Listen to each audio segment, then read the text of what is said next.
வணக்கம். சாதிக்க பிறந்தவர்கள் பாகம் 3. அருணிமா சிங்கா. ஓடும் ரயிலிலிருந்து தண்டவாளத்தில் தூக்கி வீசப்பட்ட பெண். அந்த வழித்தடத்தில் வந்த பிறிதொரு ரயிலின் சக்கரங்களுக்குள் சிக்குண்டு சிதைந்து போன கால். சிதையாத இதயத்தோடு சிகரத்தின் இமயத்தில் சிங்கப்பெண்ணாய் அருணிமா சிங்கா. இந்தியாவின் உத்தரப்பிரதேசத்தில் உள்ள அம்பேத்கர் நகரில் 1988ஆம் ஆண்டு ஜூலை மாதம் 20ஆம் அருணிமா சிங்கா பிறந்தார். இவர் பள்ளியில் கற்கும் காலத்தில் பாடங்களில் திறமை காட்டிய அதேவேளை விளையாட்டுத் துறையிலும் திறமைமிக்க ஒரு மாணவியாக விளங்கினார். இவர் கால்பந்தாட்டம், கரப்பந்தாட்டம் போன்ற விளையாட்டுகளில் ஆர்வம் மிக்கவராக காணப்பட்டார். இதிலும் கரப்பந்தாட்டத்தில் இவர் தனது திறமையினை அதிக அளவில் வெளிப்படுத்தினார்.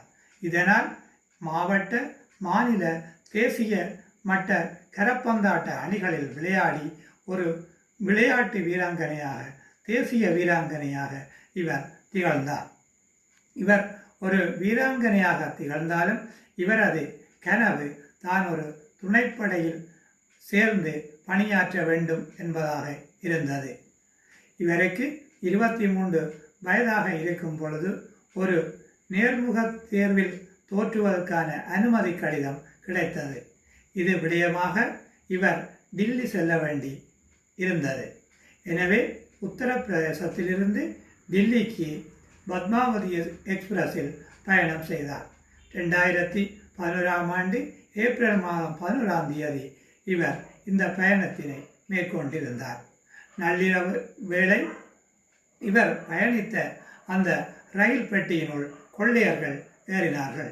அவர்கள் அங்கிருந்த பயணிகளின் ஆபரணங்களையும் உடைமைகளினையும் கொள்ளையிட்டார்கள். அதில் ஒரு திருடன் அருணிமாவின் களத்தில் இருந்த தங்க சங்கிலியினை அறுக்க முற்பட்டார். அப்பொழுது அருணிமா சிங்கா அவனோடு போராடினார்.